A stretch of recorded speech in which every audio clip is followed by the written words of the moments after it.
Thank you. Chancellor, we are ready to go, please. Thank you.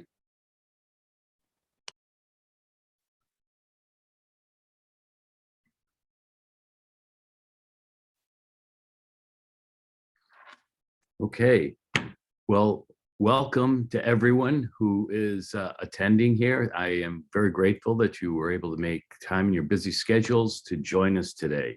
This is our Go Blueprint for Success update on our strategic planning activity. So there's a play on words there. It's Go Blue and Blueprint for Success. There's been a tremendous amount of work that's been happening over the last few months and even years now. The pandemic sadly has slowed our progress, but we have been true to our goals and kept working on this. I want to confirm to everyone, and I'm sure you know this, we have a strong, robust, and exciting strategic plan, and we're well into the implementation phase of it. I hope you all had a chance to review the executive summary that was provided earlier last month. And we decided that summary went out. We conferred with the faculty and staff senates, and together we decided that this type of event was probably the best way to continue our communication plans to reach out to as many people as possible to update what's happening on our strategic plan. I want to share with you a position statement that we developed during a senior leadership retreat. I think it captures much of what we've been talking about over the last 3 years and really over the last 60 years. It's a statement that we all voted on in private ballot, and it attained an 18-0 vote. So I think that this is well received by everyone on the senior leadership team. But again, I want to emphasize that we cannot just say who we are and where we're going, this directional arrow of ours. We must turn our words into authentic action that drives our purpose and mission. And I think you'll see through our presentation today that everything in our strategic plan that we are doing or planning to do rolls up to the narrative that I'd like to share with you. It's real, obtainable, and a validation of why we are here at UM-Dearborn. So I'd like to share with you this position statement that we prepared. It's also been shared with our partners, Carnegie Dartlet, who are helping us do our branding, marketing, and communication platforms, and they're going to incorporate this into that. So I'll just read it to you. It's very short. The University of Michigan-Dearborn is a 21st century commuter-based campus that opens the door to an accessible American dream for students of all socioeconomic levels, and is above all committed to the success of each and every individual student. Harkening back to the roots of our founding, we are a practice-based university that focuses on positively impacting Southeastern Michigan and beyond by creating and applying knowledge to address our most compelling problems. And of course, among our most compelling problems are the future of urban or community-based environments, which we've talked about. We do this by connecting students with extramural opportunities to enhance their classroom studies and create opportunities for professional careers, supporting faculty with community and corporate engagement opportunities, and holistically driving economic vibrancy. Our faculty and programs differ from those of our progenitor or our parent, which is the Ann Arbor campus, in substance, but not in quality. Our practice-based programs are of equal quality to programs in Ann Arbor. Finally, but not least, U of M-Dearborn is a unique, caring, close-knit community where we place mission first, but always take care of our people. I think that sums up essentially who we are, who we have been, and who we are going to be, with special attention to being very attentive to the success of each and every student. Before I turn it over to the Provost, Gabriella Scarlata, and the Vice Provost for Enrollment Management, Melissa Stone, I'd like to address one thing that may be on your minds, and that is the status of the COVID pandemic in our region. Just this morning, I looked up the data to be as current as possible. Our positivity rate in the state of Michigan is 16.79%. In Wayne County is 15.77%. Both those numbers are extraordinarily high. Michigan as a state tops the United States in the number of daily COVID cases. As of this morning, we had 8,393 cases, which is almost double the next closest state, which is Minnesota. We have about 84 cases per 100,000 individuals. And this is an increase of 83% over the last 14 days. So this is concerning. But on the flip side, looking at our campus, we are an island of safety and security. We've only had a small handful of cases, maybe 2 handfuls of cases where we've had no close contact, and only a couple of cases where we've had close contact on campus. So we are continuing to adhere to our safety protocols, and it's paying off because we are keeping everyone safe on our campus. As for the future, we're monitoring this, as you can see, daily.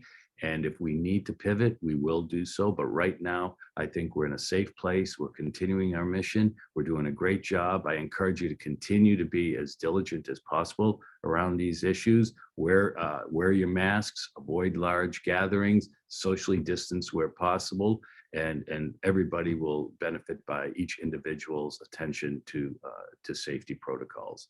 So now I'll turn it over to our Provost and Vice Provost for Enrollment Management to give you an update on the rest of the strategic plan. Gabriella, Melissa? Gabriella, you're muted. Yeah, good morning. Sorry about that. Good morning, everybody. Thank you for joining us today. We are all extremely pleased that you were able to be here, and as we want to share the tremendous efforts and accomplishments related to our strategic planning work and initiatives. Today, we start with an update on student success. And I'm delighted to let our Vice Provost for Enrollment Management, Melissa Stone, start this presentation.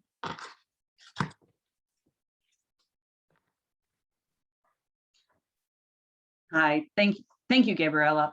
Yeah, I'm very excited to talk to all of you today, along with some of my colleagues, to really kick this off.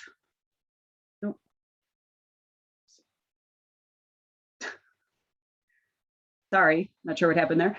To kick this off, essentially, and talk about all of the exciting things that we're doing to support recruitment and retention.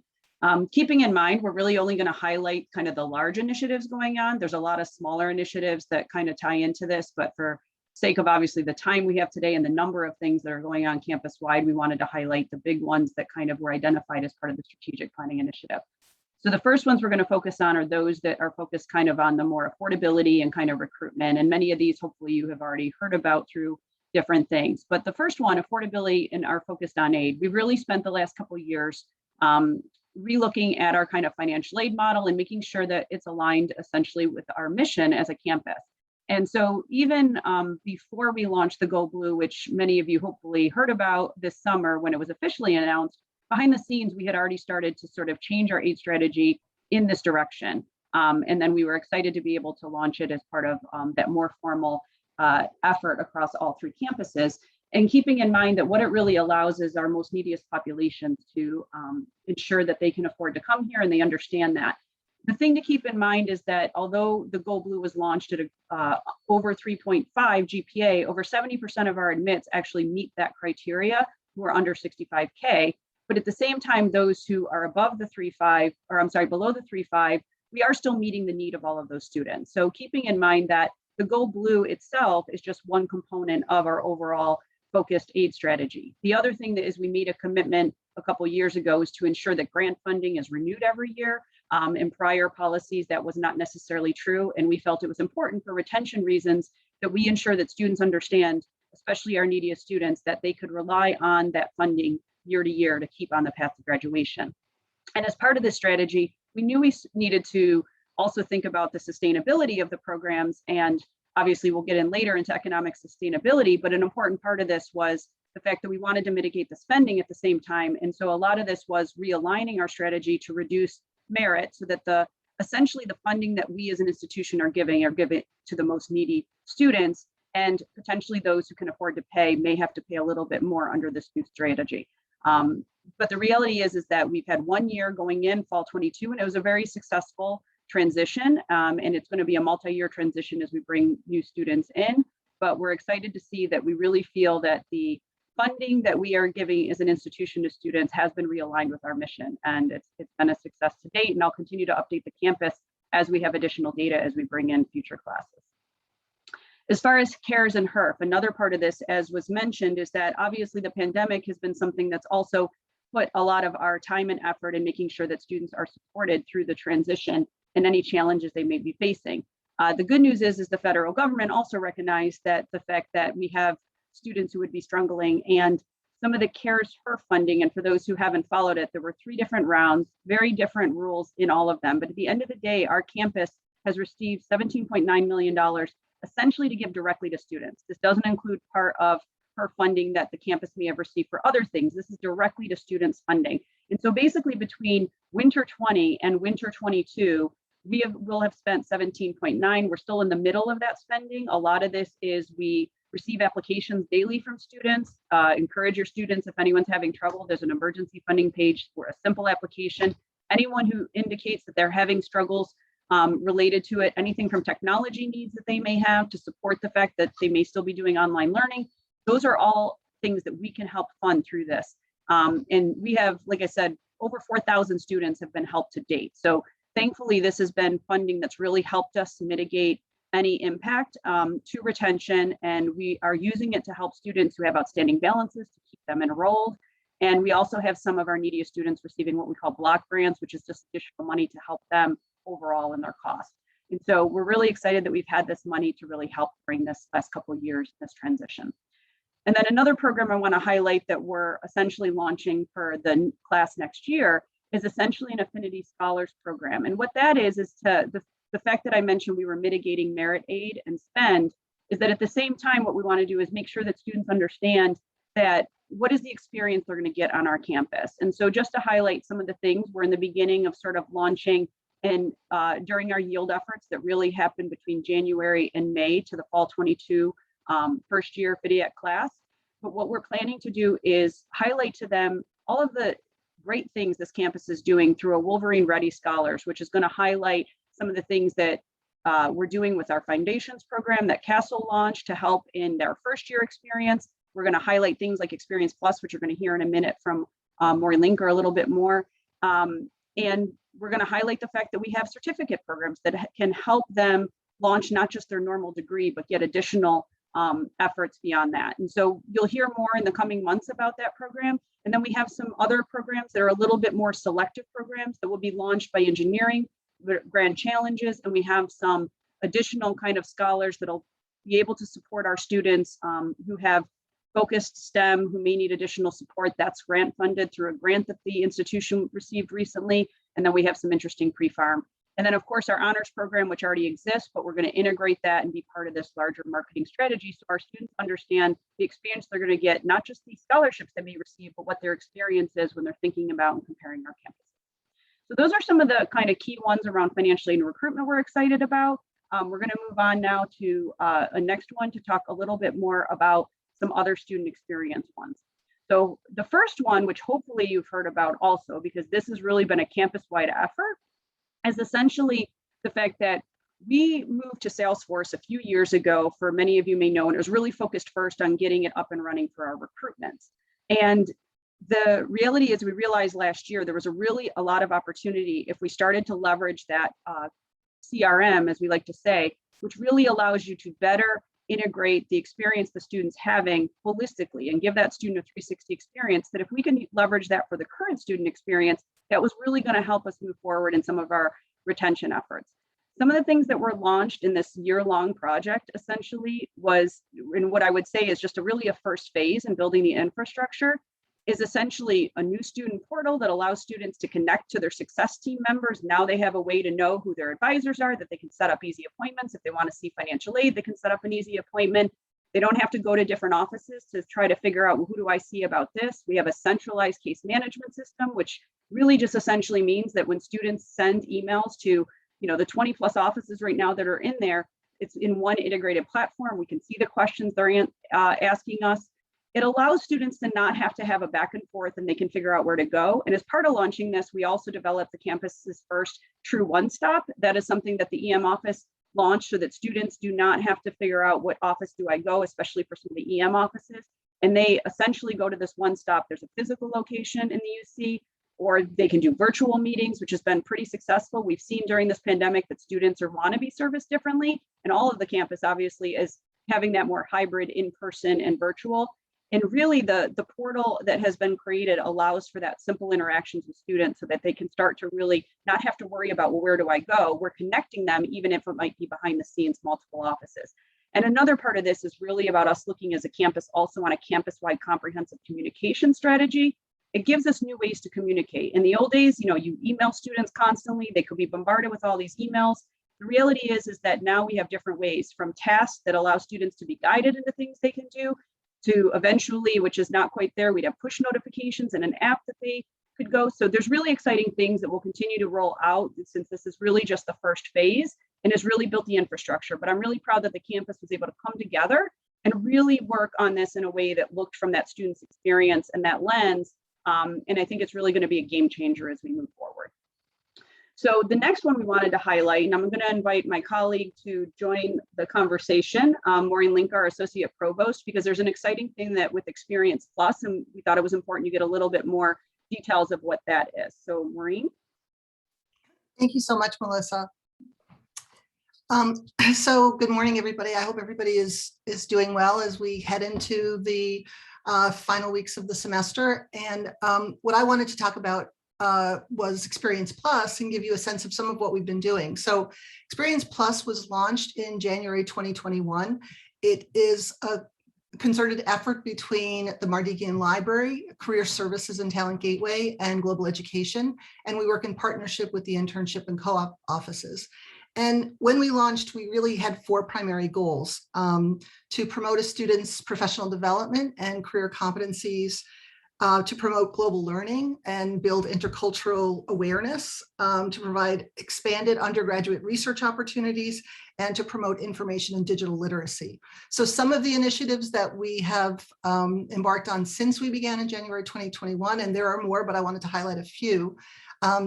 We worked to expand the SHORE program, the Summer Undergraduate Research Program, and we also took on the student grants from the Office of Research so that we could focus on the student grant recipients also having opportunities for professional development and follow-up. And so we've already been providing now undergraduate independent research grants, graduate independent research grants, and student conference grants.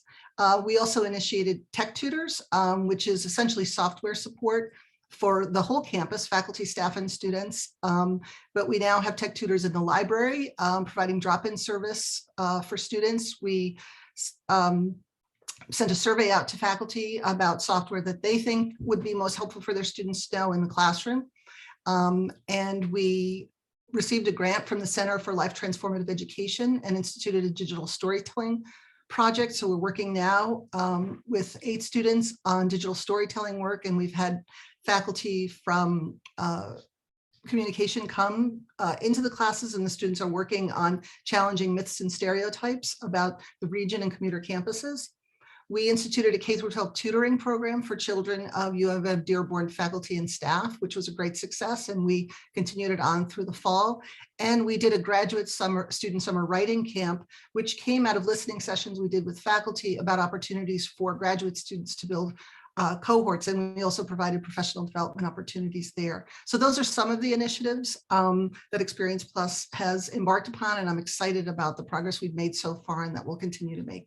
Let me turn it back to Melissa for another initiative that we partnered on together. This is the Mentor Collective program, but I'll let Melissa talk about some of the details. Sure. Oh, thanks, Maureen. And yeah, Maureen should take credit for this next one too, because this is really a collaboration between both her area and the Experience Plus, and also Amy Finley, Dean of Students, who I'm going to pass on in a minute to talk about a few things. So this again has been a campus-wide collaboration. But what this was exciting about this one is that we really recognized last year that with the fact that our freshmen who would come in fall 21, essentially, and our freshmen in fall 22, we're having a very different experience, essentially because of the pandemic and not being on campus. And when we looked at what some of our opportunities could be, we had heard about Mentor Collective, which is basically in the industry become a very well known through many of our partners. We did look, and even Michigan State, for example, said great things about their experience with them. And we thought, this would be a great pilot to try to see if we could have a really robust peer-to-peer mentoring program. And although we've had great kind of mentoring in pockets as a campus, this allowed us to really jumpstart a very significant program that was at a time we felt very critical to ensure that our students had that engagement. And so what this was launched to really take our upperclassmen to be invited to be basically mentor our, and like I said, we've launched it for first and second year students, recognizing that our second year students didn't have sort of a normal experience last year. And essentially we've seen some great results. Currently, we have over 500 students that are being mentored by 137 upperclassmen. And the great part is when we've looked at the information about even comparing to how other universities, they're very impressed by just the level of engagement. Over 9,000 messages are going on between those 500 students. So there's obviously, they are hungry for that connection. And it's everything from just, general things that they might want to know about the area or how to get involved in a campus activity to how to connect with financial aid. And they're helping to guide them through that. So we're really excited. Again, it was just launched. We're going to have more information and data on it. And that's the great part is the company that we work with, this Mentor Collective, really helps us do that assessment. And we will also be relaunching again as winter starts. We'll be bringing in the new transfer students. I should clarify it's open to all upperclassmen, so both transfer and FIDIAC are made available to this. And so as new students come in January, we will be promoting it both to the new students, but any current students who maybe didn't take advantage to remind them they can still engage in this. So we're really excited. We're going to continue to monitor this over the next 3 years. We have the commitment, and then we're going to evaluate whether we feel that this is continuing to work or even see if it's something we want to bring in-house based on the lessons learned in working with this third party. So very excited about this and to continue to monitor it, and we'll have more as we continue to go on. So what I would like to do is then move to our next to talk a little bit about another group that Amy Finley, our Dean of Students, has been leading around looking at other areas to help in the computer campus. So Amy, do you want to speak about this? And I'm going to shut off now. Great. Thank you so much, Melissa. Well, hello, everyone, and good morning. I'm so glad that you're here. I would first want to say thank you for being here and taking the time, but I also want to say thank you for Chancellor Grasso's mentioning of being a commuter campus. I'm really excited as I lead the Commuter Experience Strategic Planning team that we're talking more about who we are and using commuter in our language, because I think that's a really important part of our students' identity. So as you will see here, the Student Experience and Success team, one of the sub-bullets is the enhancing and celebration of our commuter campus. Want to say a special thank you to the strategic planning team that I've been working with, who have come up with just outstanding ideas that we've already started to take action on. So thank you to those folks. Three that I want to highlight this morning. First is the former Student Organization Center, or 2101 University Center. So if you're familiar with the second floor of the UC, there's a large footprint on the southwest side of the building where our student organizations were housed that had about 36 cubicles as well as 80 lockers, but over the past few years had really been struggling to engage students. So what was designed in 2003 to be very timely and to meet the needs of student organizations really didn't have the same impact anymore. And because we have such a large footprint with lots of natural light and a wonderful space in the University Center, we really wanted to think about how to better utilize that space. So we are underway on a redesign. Cubicles and lockers have been removed, and now you will see this as a place for a lounge, a place for studying, gatherings, small groups to get together. Student orgs, certainly I anticipate will continue to use this space because it might be great for executive board meetings, things like that, but this will be a very vibrant space for students. And I think as we continue to think about what it means to be a commuter campus and what the needs of our commuter campus are, I think this space will become very important. Where can folks go between classes if they just want to relax and recharge, maybe with a cup of coffee, or if they want to catch up on reading for a class or getting together with a couple of new friends they might have made. So we're really excited about that. We expect that to be done before the end of the winter semester. And so we will have a lot of action in the fall for sure. The second bullet point here I want to reference is our campus involvement hub. So for those of you who have been around for a while at UM-Dearborn, you remember the original copy shop. And then of course, after that, it was the Civic. And then it's been a couple of different student org offices, but we're talking about 1290 UC on the first floor near the food court. So this is now our campus involvement hub. And this is going to be a really strong connection point for commuter students. You know that much of our student life is located on the second floor of the UC. And so sometimes people who don't have a need to go to the second floor don't go to the second floor. So how can we bring student life to the first floor? How can we make it more accessible to people who might have really busy schedules, be popping in to grab something to eat, or really only utilize the first floor? Right now, we are what I would like to describe as building while flying. So while we are open, and we're keeping some extended hours to make sure that we have that flexibility that commuter students need. We know many of our students are coming for evening classes. We are still sort of figuring out what the vision for this space is. If you were involved at all in any of our fall welcome, you might have noticed some of the cornhole or bags that are branded UM-Dearborn. Those are available for checkout for students, faculty, or staff in the commuter involvement hub. But also we have a very cool, I just saw it, branded Connect 4 game that's quite large. We have letter golf. We have UM-Dearborn branded ponchos. So if you come to campus, you didn't check the weather and all of a sudden you realize it's pouring outside, we've got your back. It's also a place where we will have a lot of advertisements for what events are going on that day or that week on the campus. Sign up. So the Student Activities Board did Cedar Point tickets, and there was a line at the Campus Involvement Hub to get those tickets. So it's just a really convenient, easy access way for students to get connected to student life, and then student org business will also be run out of that space.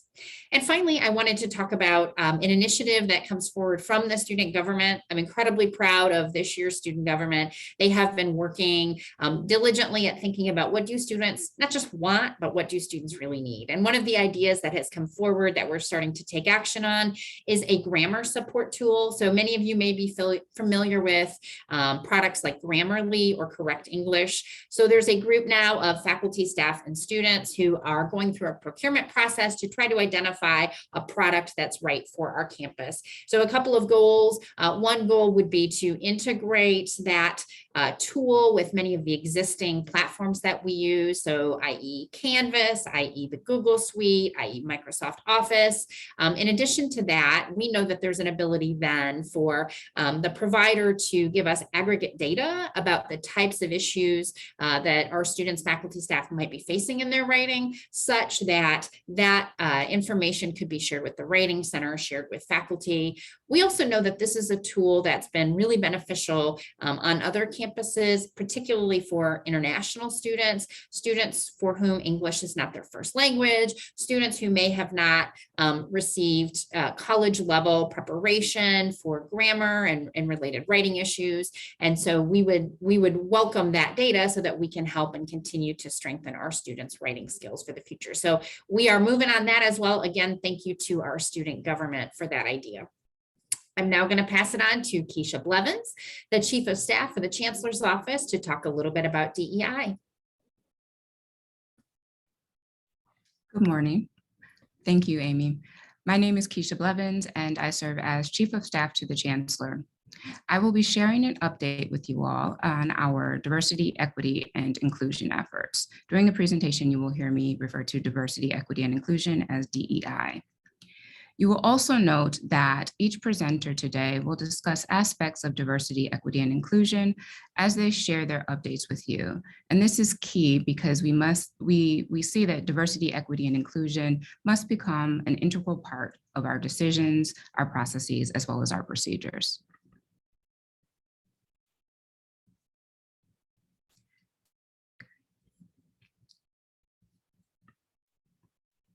The Chancellor charged the DEI Working Group with creating recommendations to amplify our diversity, equity, and inclusion efforts. I had the pleasure of co-chairing the working group with Dean Ann Lampkin-Williams and Professor Deborah Smith-Pollard. The working group was comprised of faculty, staff, and students, and they developed over 60 recommendations that are either in the process of being reviewed, prioritized, or implemented. As we approached our work, a few things became very clear to us. First, here at UM-Dearborn, we do many things really well. So we weren't focused on starting from scratch per se, but the goal was to make sure that there was alignment between all of the various efforts in our various units across the campus, and also to ensure that we can identify ways to achieve efficiencies. Second, we realized that in terms of implementation and sustainability, it would be necessary to have everyone on campus involved, as well as their partnership with our colleagues in the various areas across the campus. And so for some of the recommendations, we partnered with human resources, enrollment management, academic affairs, or research, just to name a few. Next slide. The recommendations from the various working groups fell into 9 categories, which really aligned very well with the other strategic planning efforts, as well as the daily work that our units do on a regular and ongoing basis. You can go to the next slide. Go back one slide.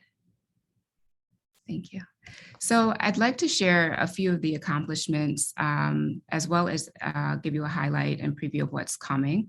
So I also want to emphasize the accomplishments that you'll see here are due to the efforts of not only the DEI working group, but as a result of collaboration with the various units on the campus. Consistent with the recommendation of creating a more inclusive and equitable hiring practice, we partnered with HR to enhance the hiring process, and there were several things here. For example, creating more inclusive job descriptions to attract more diverse talent, offering training to search committees to mitigate unconscious bias in the selection process, as well as revising offer letters to include expectations related to diversity, equity, and inclusion. HR is also conducting ongoing equity reviews. And in terms of broadening skill sets, the session of inclusive leadership was offered. Over 90 faculty, staff, and students attended the 3 sessions that were offered in October and November, and there will be additional learning opportunities on our campus in the near future. And it's also important to note that we want to also increase the skill set of the individuals on our campus, but we also want to feature the skills and expertise of our faculty and staff in particular as we conduct training. So many of them will be featured in delivering the training opportunities or the professional development opportunities. We also revised the staff recognition awards to more closely align with our stated priorities articulated in the strategic plan and the DEI efforts. So in terms of what's coming, there will be a DEI survey conducted in January to better identify our needs and the areas to which we need to pay attention or that we can build upon. So that way we will have data to further inform our DEI efforts. The survey will be conducted by the Office of Equity, Civil Rights, and Title IX. We will also have made some enhancements to the Mlk Day of Service, which has been a point of pride on our campus for many years. We are partnering with Student Life, our colleagues at Henry Ford, to expand on the opportunities to serve as well as learn during the week where we celebrate Dr. King's legacy. In addition, the WISE report, the Workplace Innovation and Staff Experience Committee report, is working to continue the more flexible work arrangements and remote working arrangements that we found in the pandemic were necessary, but we're planning to identify how we can continue those working arrangements. And now I will turn it over to Interim Provost Scarlata.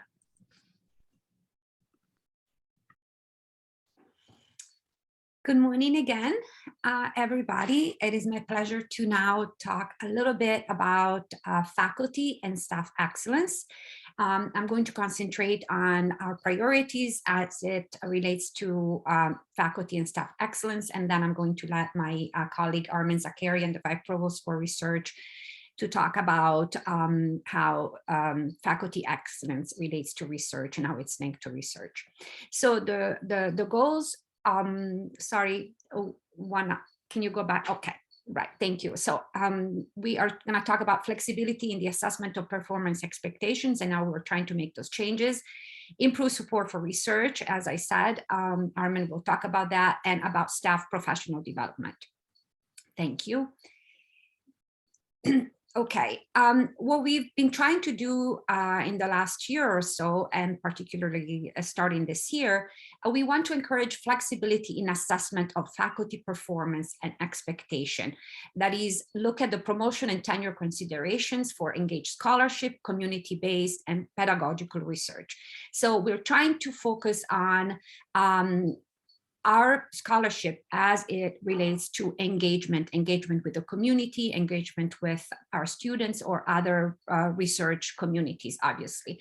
I would like to highlight the, if you haven't read it, the article that was on today's Reporter about our colleague Dara Hill, who has been working on a topic for many years, researching, publishing more traditional scholarship, if you want, but has now turned towards a more engaged way of make her research known, which is a video. If you haven't read that article, it's really a great example of what we're talking about. So we want to continue to empower faculty to broaden their expertise to community-based teaching and scholarship. We are working with some partners, OMI and others, to really offer more opportunities to our faculty to engage with each other, do more interdisciplinary research, and make their projects more engaged. And we want to highlight pedagogical research as well. We know we have a lot of opportunity, obviously. We want to integrate practice-based learning across the curriculum in our college. In all 4 colleges, we have had 4 great proposals from all 4 colleges regarding PBL, practice-based learning. And we know that the colleges are now going to integrate PBL across their curriculum. Some of the colleges were already doing it. Some others are going to start doing it more vigorously.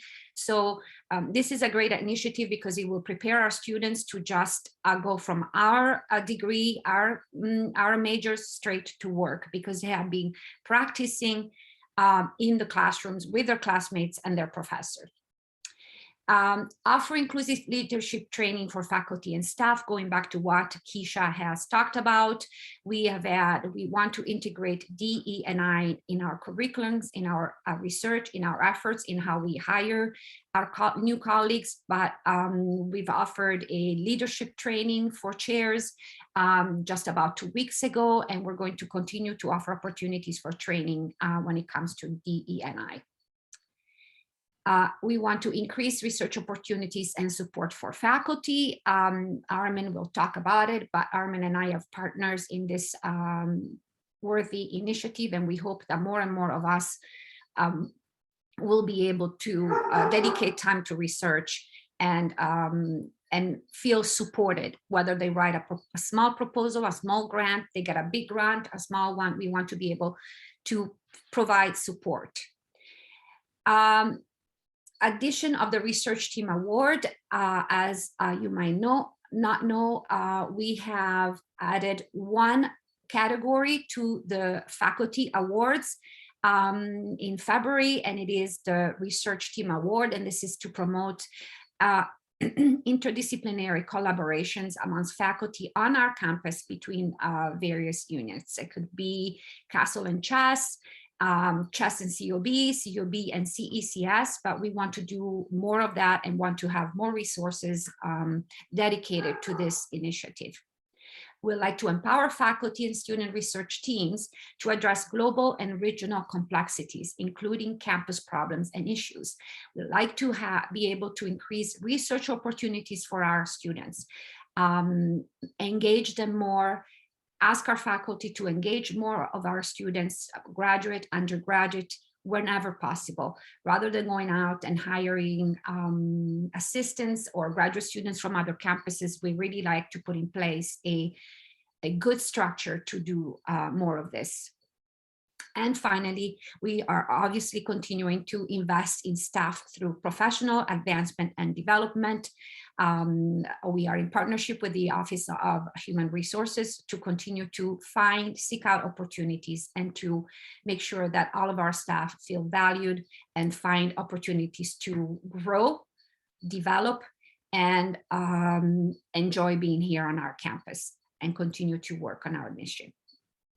Now I am going to turn to Dr. Armen Zakarian, our Vice Provost for Research, who will talk about faculty and staff excellence with a focus on research. Thank you, Gabriella, and good morning, everyone. My name is Armen Zakarian, Vice Provost for Research, and I want to share with you some of the activities that we either have done or we are in the process of working on to improve support for faculty research.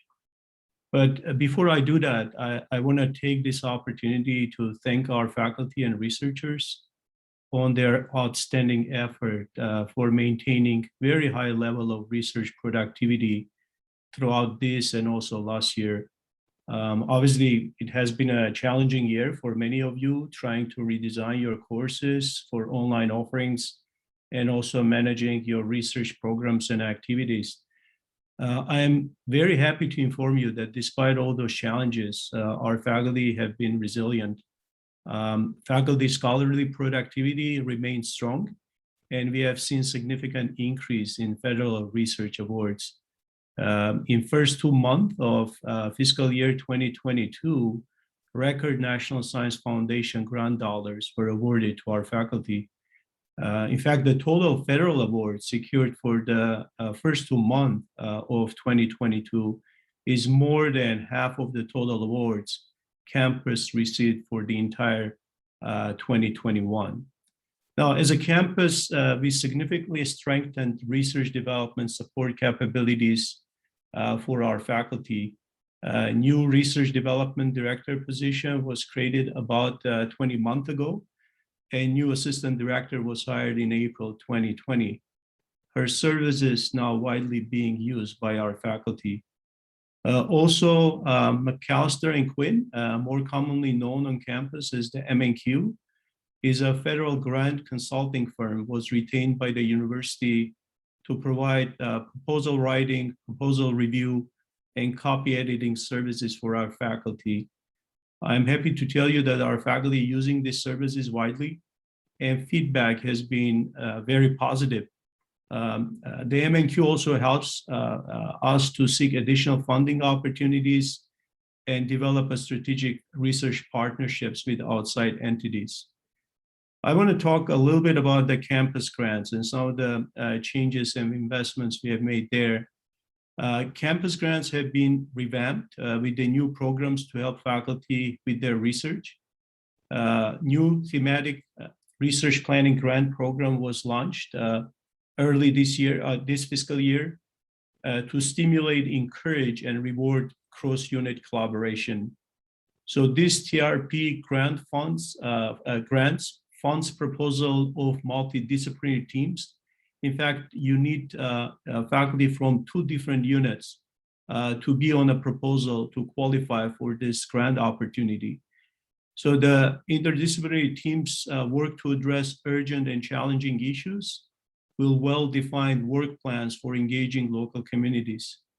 So the goal is really to support teams to conduct initial research, so they can pursue external funding to sustain proposed research activity. So diversity, equity, and inclusion, sustainability, and mobility and infrastructure are the major research themes considered in this year's program. So we have 3 submission deadlines. One was in October, but we have 2 additional deadlines for faculty to participate. One is coming up in February, and the last one is in June. Also, the research office is working with interested faculty members to establish interdisciplinary faculty research groups. We currently have 3 such faculty-led groups who meet regularly and work collaboratively. It provides opportunity for faculty to discuss research ideas, form interdisciplinary teams, and develop large collaborative proposals. It also really provides opportunity for our junior faculty or faculty who are less experienced in grant writing to be part of large interdisciplinary teams and gain proposal development and grant writing experiences. Now, post-award support is identified by our faculty as an area that needs improvement. As our faculty submits more proposals and secures more awards, this support is very critical. Earlier in October, we formed a small working group to look as to how we best can provide this service to our researchers. A group came up with the proposal and recommendations for enhancing post-award grant management capacity on campus. Really, the goal is to provide a high-quality, uniform, and robust support for all our researchers. We are hoping that early next year, these recommendations will be implemented, and we will see significant improvement in support for post-award for our researchers. Finally, the Office of Research and Web Strategy and Services team have been working collaboratively on a new UM-Dearborn research website. So work started in summer, and we are almost done. A new site will be launched really soon. So the goal of this website is to increase UM-Dearborn brand awareness and research visibility, highlight and celebrate our faculty research accomplishments, both scholarly accomplishments as well as the sponsored research, provide comprehensive overview of research strengths of our faculty and research groups, help attract talent, both faculty, students, and research collaborators, and most importantly, provide comprehensive list of research resources for faculty and students. So these are the updates from Faculty Research Support Subgroup. Now I will pass it over to Dean Marty Hershog, who will provide update from College of Arts, Science, and Letters. Thank you, Armin, and welcome everybody. I want to take a moment to thank you all for your taking time out of your schedules to be here today, but also I want to thank each and every one of you for all that you do for the university and for our students. I very much appreciate it. So in the time that's allotted to me, I'm going to highlight some of the exciting work that my faculty and staff colleagues are doing in the College of Arts, Sciences, and Letters to advance the campus's strategic priorities. I have a lot listed here, and there's a lot more going on, so I'll be a little bit selective. As you can see, a lot of what we're doing connects with multiple strategic planning priorities for the campus. There's a lot of overlap here, and I'm very, very proud of the things that we're doing here in the college. So let me highlight a few things. So we've recently established a faculty retention committee led by our retention manager. And this committee, of course, is very much focused on what we can do within the college to help our students to persist and to continue their studies and to stay here at UM-Dearborn, making progress toward their degree. A lot of what we're doing is focused on retention issues. We recently worked with the Provost office to move a number of our learning centers centrally to better align with campus level student success initiatives. And I think those moves will bear a lot of fruit. We're very excited about that.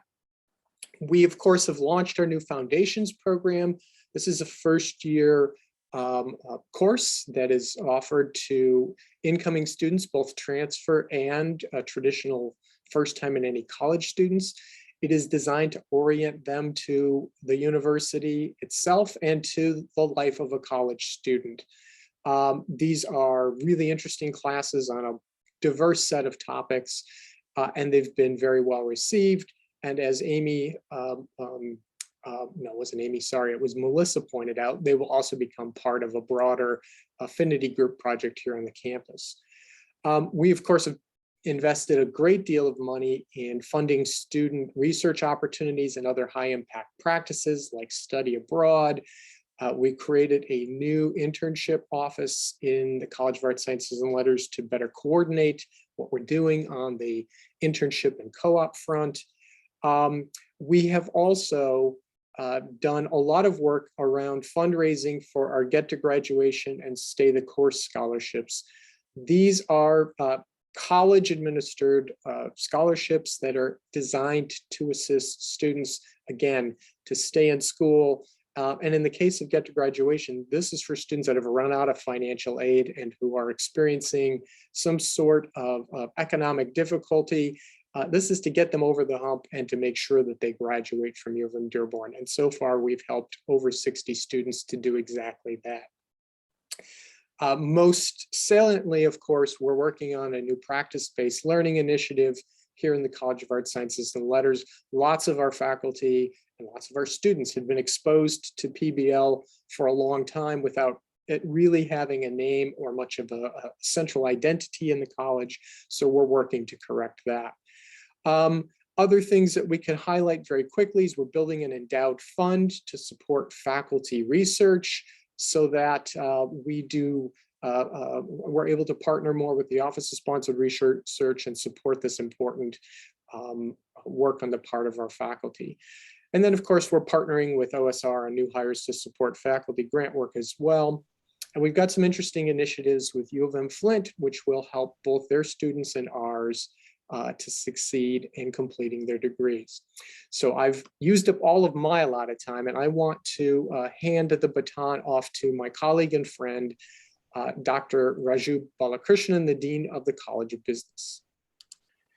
Thank you, Marty, and good morning, everybody. It's a privilege and pleasure for me to be here this morning and share with you how the College of Business is contributing towards the campus's Go Blueprint for Success. Before I get into the details, I do want to echo what my colleague Dean Hershock said and really appreciate all your efforts over the past 18 months in particular. It's been an extraordinary period. But what has been even more extraordinary has been the superb manner in which all of you have stepped up to ensure that our students continue to get the best educational experience. As you can see from the rather busy slide, there is a lot of things that we can talk about in how the College of Business is contributing towards a Go Blueprint for Success. But I just want to emphasize a few things. First and foremost, our attention has always been and will continue to be on our student experience and success. Primarily, we are focused on, once the student comes to the College of Business, doing the best we can to retain and ensure the timely graduation, but then also translate it into placement success. I am very pleased that due to our efforts in supplemental instruction, tutoring, establishment of the Business Communications Lab, our superb internship and career management center, which spends a lot of time and effort on internships and experiential learning, that our graduation rates have literally doubled. Our four-year graduation rates have literally doubled in the past few years. And our placement success, over 90% of our students have been either employed or go on to grad school within 6 months of graduation. That is a superb accomplishment for our students and one that I'm extremely proud of.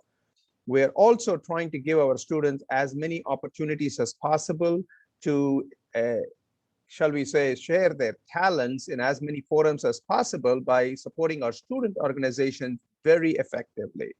And then we do annual surveys of both our graduating seniors as well as our graduating graduate students to learn what we can do to improve things. And so those have stood us in very good stead.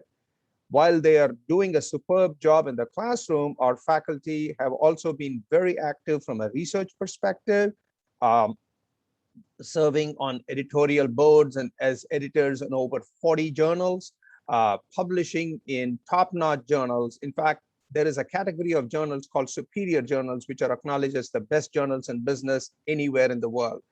Our faculty's publication in just those journals have garnered nearly 3,800 citations over the past decade. So that's an impressive accomplishment for our faculty, and they continue to focus on research and now doing a lot of research projects with students. On the scholarships, Dean Hershak mentioned scholarships. That is, again, an area where the College of Business has been very focused. And I'm very pleased to report that this year, in addition to the large amount of financial aid provided by the university, the College of Business is offering over $220,000 in scholarships. And based on projections for the next fiscal year, it's likely to be closer to $300,000 in scholarships. So again, this is all about making it accessible and affordable for our students to get a quality U of M education. You can see other things listed in the slide, but I'm noticing that I am running out of my allotted time. So at this time, I will be pleased to turn the floor over to my distinguished colleague from the College of Engineering and Computer Science, Dean Ghassan Gridley. Thank you, Raju. It really is a pleasure to be here today to present what the College of Engineering and Computer Science has been working on related to our strategic planning effort. I would like to start by thanking everyone, especially the faculty and staff of the College of Engineering and Computer Science, for their work during the past year or year and a half during the pandemic, where they actually been working on addressing some of the key recommendations of our strategic planning initiatives. I'll start with the student success. This was an effort that was done through collaboration between the advising office and the faculty of the college, where a team spent a good portion of their summer looking at the students' data, records, graduation, retention, you name it, and came up with a plan. It's an extensive plan that the college will be using to enhance our record. As you probably heard multiple times that our retention rates and our graduation rates can be significantly improved, and the College of Engineering and Computer Science is working on that. So we have identified things to do in the short term, like the low-hanging fruits, and then have a plan to address the more complex issues in collaborations with both our sister colleges as well as the enrollment management team and the student support team on campus. In addition to the work on student success, the college has launched a few initiatives to address DEI. So for example, we started with the year with a staff climate assessment and identified key elements that our staff have talked about related to, say, communication, having a staff forum, which we now hold at least once per semester, issues related to staff development, and I'll talk about it a little more, promoting consistency amongst the departments so that the staff are aware of what's going on. And this is consistency in not related to staff matters per se, but more to student kind of policies and procedures. So we've listened, and we're actually addressing these issues. In terms of faculty, we trained every single member of our search committees that are going on this year through unconscious bias, and thanks to HR for running the process. We've asked every applicant to submit a diversity statement as part of their application. And we are planning to start performing climate assessment with our colleagues on campus. I don't want to say the wrong acronym, but it's Pam Heatley and her team, to look at each department and identify what we can do to enhance DEI in the college and in the environment. and of course, implementing best practices in hiring to develop diverse pools of applicants. From the students' point of view, I formed a student advisory council, and our students have been instrumental in providing great feedback on what they need, and they have contributed significantly to understanding DEI from the students' point of view. So we're already looking at strategies to recruit and retain both students, grad and undergrad students from underrepresented groups in STEM.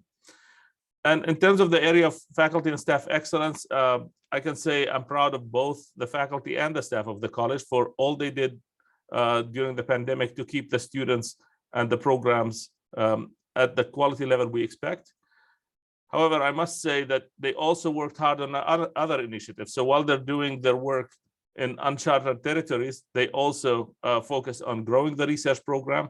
One of the things we're trying to implement, and we're negotiating with Zingerman's to bring the customer service training to our faculty and staff, especially with the student-facing offices.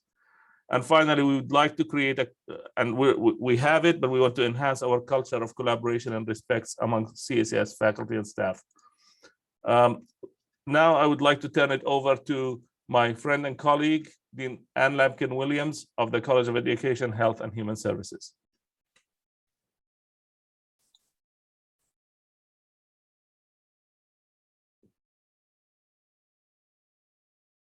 Hello, everyone. Thank you for your time today.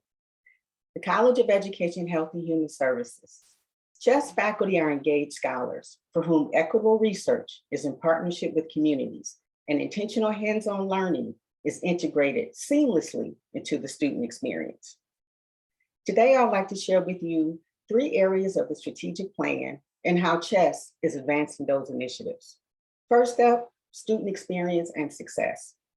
Dr. Taylor and Dr. Kay Hill co-authored an article with Jerry Tate, which focused on using gardens to teach young people about social issues and social change. Dr. Lopez collaborated with an undergraduate student on his LGBTQ+ research project. Dr. Baltisinu mentored a student research assistant on her aging populations project. The Department of Education recently received approval for the newly revised Birth to 6 teacher certification programs, and the Early Childhood Education Center, where we're educating UM-Dearborn's youngest learners, was reaccredited for 5 years after their National Association of the Education of Young Children accreditation visit. Next up, faculty and staff excellence. Dr. Martin's research team partnered with the Office of Wellness at Michigan Medicine, where they launched a new intervention aimed at providing support to healthcare workers who are at risk for burnout and from the COVID-19 pandemic. Dr. Duran's latest publication is ICT and Digitalization in the U.S. Education System, Research, Trends, and Issues. Dr. Sampson served on a community panel entitled A Breath of Fresh Air, the Environmental Agenda for Detroit. Community engagement in partnership with alumni engagement. Lessons learned while teaching and learning during the pandemic was a virtual program hosted by the Department of Education, which focused on helping school districts transition to online learning. Investing in our communities, making change through practice, policy, and passion was also a virtual program hosted by the Department of Health and Human Services. And on this panel, we were very fortunate to have Dearborn Mayor-elect Abdullah Hamad. In closing, CHES faculty are engaged scholars, advancing in their research, commitment to student success, and the campus strategic plan. Next up is my colleague, Brian Beatty, Vice Chancellor for Business Affairs.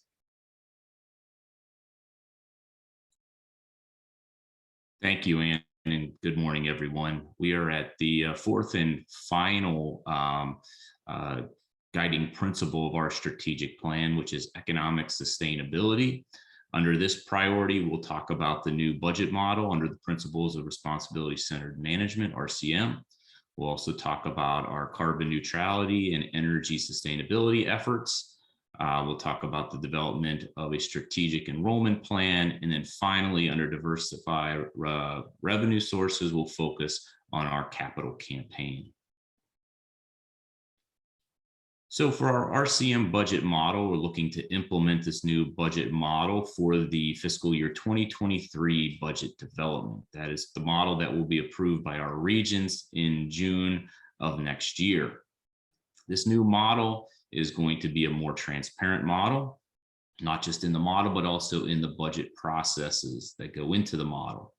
The model is set up to incentivize our colleges to generate new revenues and give them more entrepreneurial opportunities. This model also aligns the college revenues with the college expenses, which we deem very appropriate. Also with RCM, we're going to implement a new budget review process for the administrative units. The RCM budget model is very college-centric, so this is an opportunity to have accountability for our administrative units. This will be a very detailed review of our unit budgets and how we allocate our resources for administrative functions. We are setting up 3 different cohorts, and it'll be a rotation with the first cohort is about 6 for this year. So currently right now we are developing a preliminary 2023 budget and working on projections of enrollment that we hope to have at the end of this month. So now I'd like to turn this over to our Executive Director of Facilities, Carol Glick, to talk about our carbon neutrality and energy sustainability. Thank you, Vice Chancellor. And good morning to all of you. Thank you for joining us today as we review our strategic planning initiatives. So the pursuit of energy efficiency, sustainability, carbon neutrality falls within this 4th guiding principle of our strategic plan.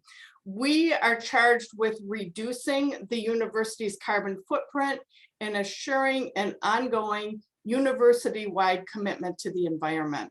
As of today, our accomplishments include, first of all, creating a campus-wide energy and sustainability team that's comprised of faculty, staff, and students from each of our 4 colleges and our operating and administrative units. The goal of this team is to engage the larger campus community in the daily activities that will ultimately make an ongoing difference in the energy and carbon footprints of our campus. We've also worked to align our campus with the President's Commission on Carbon Neutrality. As many of you know, last March, the PCCN published its final recommendations for all 3 campuses. 17 of our stakeholders reviewed and commented on the draft reports with respect to their applicability, challenges, and completeness for our campus, and their comments were integrated into these final documents. We've also developed an energy handbook for our University of Michigan-Dearborn campus, and we've created the energy management toolbox, which is updated monthly with project and KPI information. We've also completed a lighting of all of our major buildings on the campus. We also have a number of initiatives that are currently in progress. We're customizing and integrating the Planet Blue Ambassador program from Ann Arbor. We're working on outreach to our organizations, faculty, staff, and student.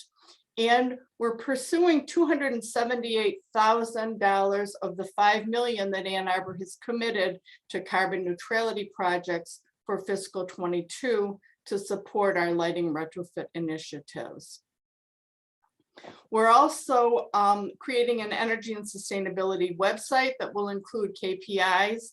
We're installing water bottle filling stations across the campus, and we're developing energy sustainability and carbon neutrality teaching modules.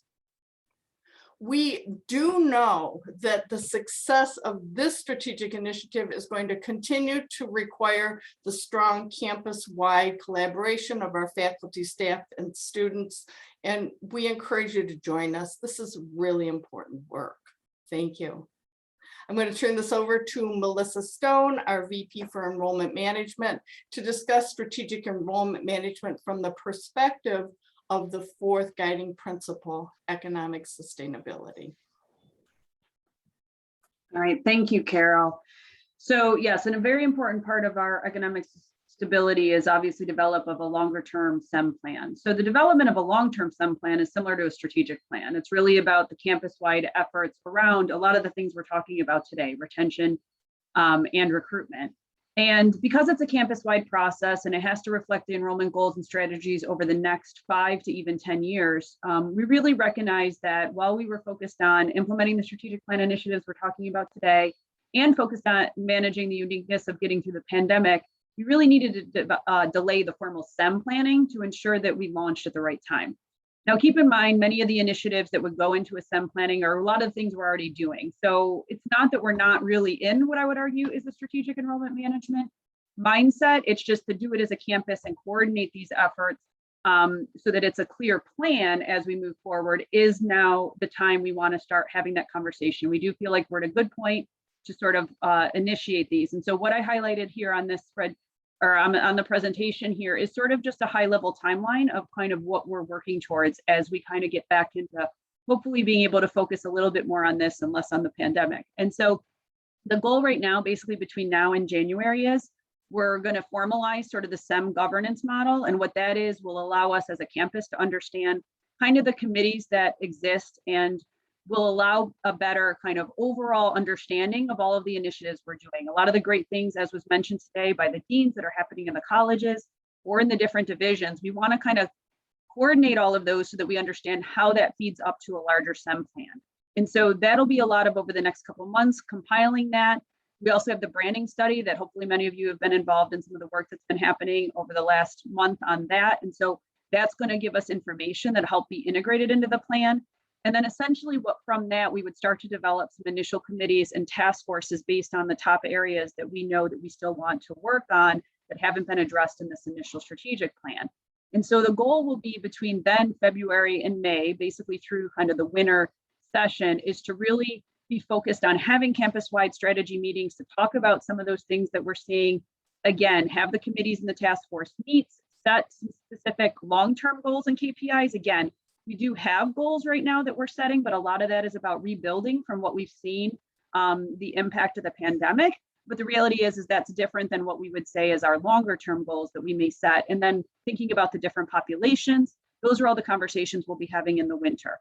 And essentially the goal will be to publish kind of an initial SEM plan, representing the different initiatives and conversations that happen throughout that winter, with the idea that through the summer and ongoing, we would start to develop those implementation teams and start to execute the tactics identified, monitoring, of course, the KPIs that have been set, and essentially continually reassess the plan.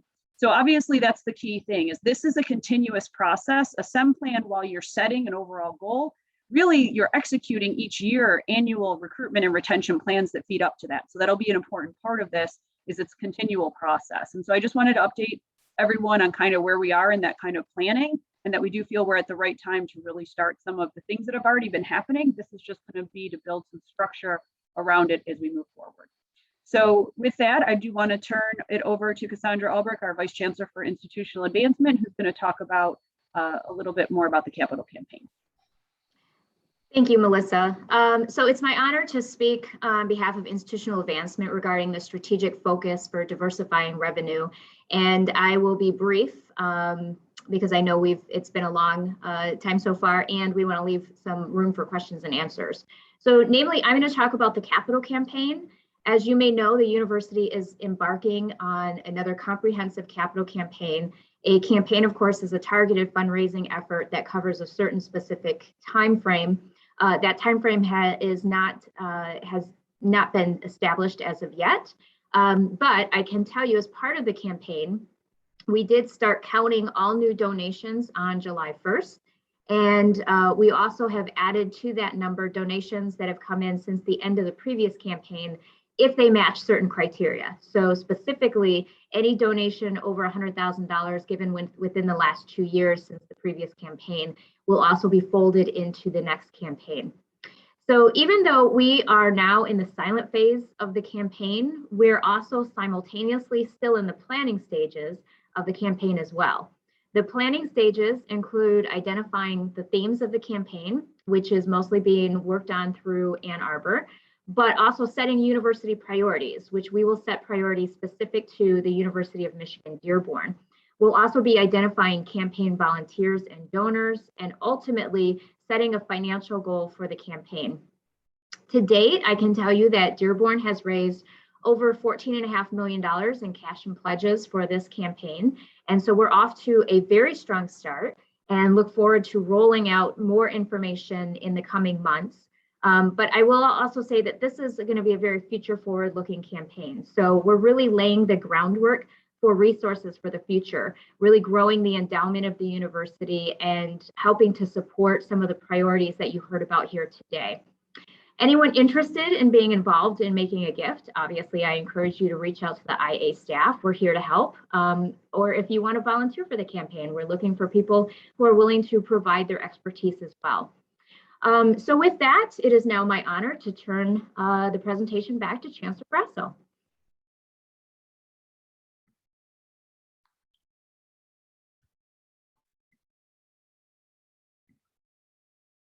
Thank you very much, Cassandra.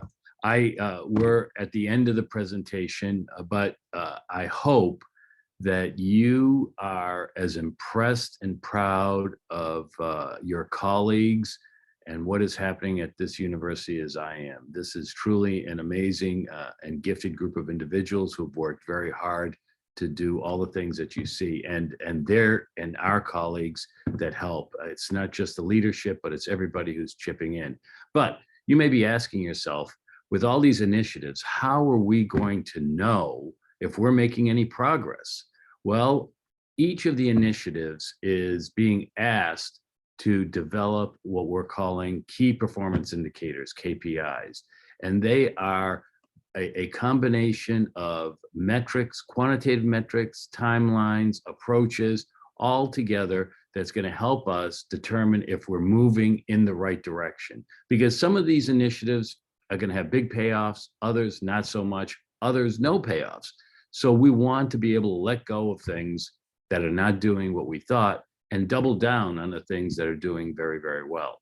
So we have these key performance indicators. We'll be tracking our initiatives through these.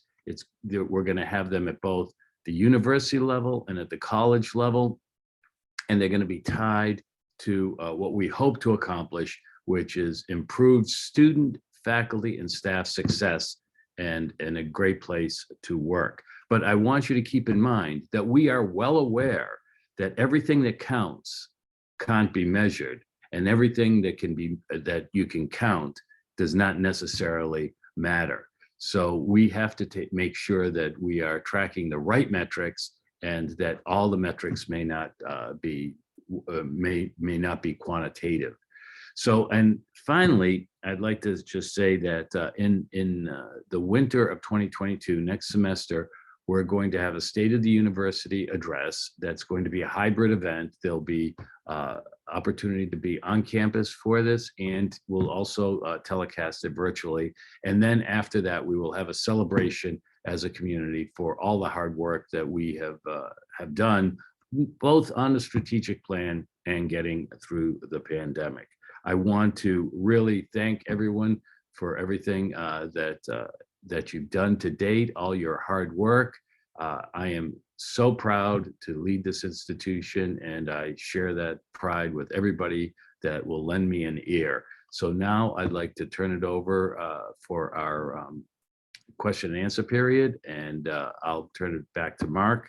I do want to thank all the organizers, though, that have been really instrumental in this. Of course, Mark Briglin, Ken Kentenbeal, Keisha, the Provost, Jackie Cortez, our partners in IT, Camille, Anitra, and Carrie, and of course, the entire senior leadership team. So I'll turn it over to Mark. Thank you, Chancellor. I'm going to kick it to Gabriella. Thank you. Thank you, Chancellors. Thank you, Mark. And I too want to thank everybody who was instrumental in putting together this very thorough presentation. I know it's we're going towards the 1.5 hours now. thank you for your patience. And I see that our participants have been at the 180, which is great considering the time of the semester. So we truly appreciate you being here today. I'd like to know if there are any questions. We'll try to answer as many as possible, but please remember that you should feel free to reach out to any of the panelists today and to ask anything that is on your mind.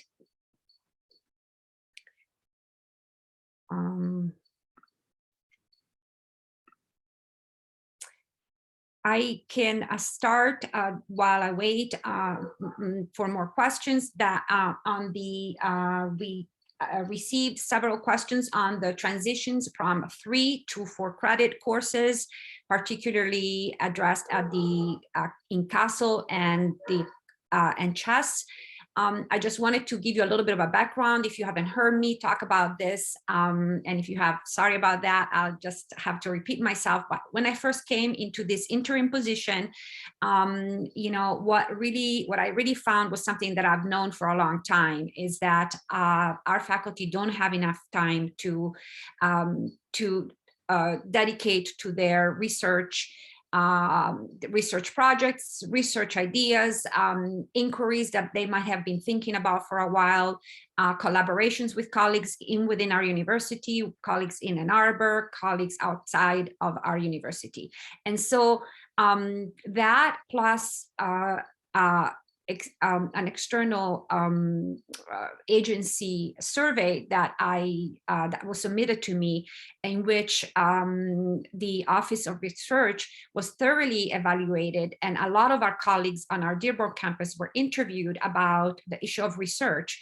And the great majority of our colleagues say that we just don't have enough time, that we know what we want to do, we know what we like to pursue, but we just don't have enough time, mainly because of our pretty heavy teaching load. So the Provost team has started looking at that. And the one thing that, of course, was obvious right away is that the 4th colleges don't have the same teaching load, don't share the same teaching load, and that by far CASEL and CHES teach more. So in CASEL, as we know, faculty teach 3 courses in the fall and 3 courses in the winter. So we started to look at the possibility of aligning more with the other colleges, and in particular with CECS, where faculty teach on a regular basis 4 credit courses, 2 4-credit courses per semester, thus allowing them to have more time for research or other scholarly pursuits. And so this is what we've started. We started looking at the possibility of doing that in CASEL and in CHES. We've also recognized that each unit of 4 colleges should address this issue the way they think it's most appropriate, and that works with their curriculum and with their faculty and with their mission. And so this is what we're doing right now. Please rest assured that by talking to faculty, talking to student government, talking to the Dean of Students, to our colleague Barb Klein, who's directing the DDC program, chairs and disciplines and etc., we have realized that there are many challenges, right? A lot more than we thought. And so this is going to be an ongoing process. I want you to be assured that we are looking at every single one of these challenges in order to make this a fair and consistent process to where we can get, most of us can get to well, let's say all of us can get to a lighter teaching load by, let's say, within 2 or 3 years. It's not going to happen right away. It's going to be a transition. It's going to take some growing pain. But if we don't start now, or if we don't start, we're never going to get there. So this is where we are right now. Again, I know that there's a lot of questions about this this initiative. We are sharing our website. We sent our website yesterday. We have a website. Remember, it's a living site. We are going to update it constantly with resources, with more ideas, with more Q&As. But please don't feel afraid to reach out to us. The Associate Provost, Mitch and Maureen, our Provost Fellows, Alex and Kelly, who have been doing a wonderful job, the Vice Provost for Research, Armin. So the 6 of us are really working to tackle every single challenge that you might be facing. So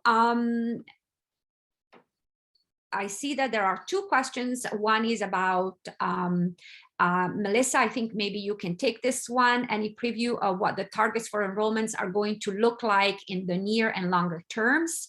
Melissa, would you like to take this one? Yes, thank you, Gabrielle. I'd be happy to. So, I mean, what I can say at this point is that what we have been modeling and the goals that we have set in conjunction with larger conversations with senior leadership is recognizing that we have had a few years of decline caused both by the pandemic and I would say other factors. Specifically, for example, transfer, even before the pandemic, we started to see a decline. And so we have very specific targeted plans to address each of the areas that we've seen either new enrollment decline or initiatives around retention. Because the reality is for us to bring the enrollment back up to what previous levels were back in 17 and 18, it's going to have to be a comprehensive effort around both recruitment and retention. It's not something that you can fix overnight with just new students bringing in year one when it's been a multi-year impact. So the reality is that the plan right now is a multi-pronged plan on retention and recruitment that will get us back to previous levels over the next 3 to 4 years. And again, a lot of this is relying on a lot of these strategies that we're talking about that we'll continue to measure to meet those goals. But we feel pretty confident that through a combination of both our graduate transfer and new FDIAC growth on the retention or the recruitment side, but also putting concentrated efforts in improving retention, that we can get to that point. And then as I mentioned about the longer term SEM planning, that'll allow us to dive a little bit even deeper into areas. A lot of this has to do with literally building recruitment and retention plans at the ground level with the colleges. When we talk grad, it's about program level. When we talk undergrad, it talks about looking at programs. So that's where the complexity of the SEM plan will get into that longer term planning. But I can say right now, our goal is to really get us back and kind of recover from what we've experienced this last couple of years, but it will take a couple of years to get there. And most of our efforts will be working obviously with Brian Dady in his area so that our financial plans align with those goals so that we can continue to kind of rebuild back. Hope that helps. Melissa, the next one is for Cassandra. Probably she can better answer this question. The last capital campaign was not as successful as the campus was hoping. What's the sense of why that was so, and what steps are being taken in light of that for this new campaign? So I appreciate the question. First of all, let me say I wasn't here for the last campaign. So I'm sure there were many areas that we could talk about with the last campaign, but from my perspective, I think we need to look forward. And so I can tell you what we are doing right now is really setting ourselves up for success. We are going through a very systematic process of identifying new prospects, as well as engaging and building stronger relationships with some of our existing alumni that we have. We've created something called the National Advisory Council, which is really bringing together some of our most successful alumni to re-engage them in the university. So we have folks from across the country that are serving on this National Advisory Council and are really at the highest levels of their careers. So we're talking about CEOs, entrepreneurs, vice presidents, and have been extremely engaged in this process. We're also aligning very closely with the work that Ann Arbor and the Office of University Development is doing. So we're going to be very well aligned with not only the timing of the campaign, but also the thematic priorities that they're looking at, and then relying on them really to help us identify new prospects that we need to start building new and better relationships with. So there's a lot of work that's going to go into this campaign, and some of this may not pay off at this campaign, but might pay off at the next one. So we're doing a lot of groundwork that's really going to establish us for a success. But I am really excited about this campaign, and I think we have tremendous potential. And I think you're going to see some really interesting and fun stuff over the next year. So stay tuned. Thank you so much, Cassandra. The next question is for Brian. It's related to the budget. So the old budget model was also supposed to encourage entrepreneurial activity in the academic units. It was uneven. I think it's fair to say that. And what will make the RCM better at it? All right, thanks, Gabriella. I don't see myself up yet, but You know, just like Cassandra, I was not here for the old previous budget model, so it's hard for me to compare that to this new model. But what I'll say is that our RCM model incentivizes growing revenue and thinking entrepreneurial. So if you're growing programs and activities that are generating revenue, in essence, the model is going to allow those colleges to keep the additional resources that they generate. But of course, it's a little more complicated that because as we know, we've got expenses and inflation to deal with. But that's the general sense of this RCM model, is that if these colleges are able to generate additional revenues and resources, they will get to retain those. And so that's what I can speak to. I can't necessarily compare this model to a previous model. Thank you. Thank you, Brian. I will thank everybody, the panelists, the chancellors, everybody who has helped putting together this presentation, has spent time thinking through these issues. The committees in the strategic planning, obviously, that have been working on it for the last 3.5 years. And obviously, I want to thank all of you who participated and who joined us today. Again, I want to encourage you to keep sending us your questions, and we'll be happy to respond them to you directly. Thank you. Have a great day. And most of all, happy Thanksgiving. I hope that you have a wonderful break, restful, relaxed, full of relaxation, and peaceful. Bye.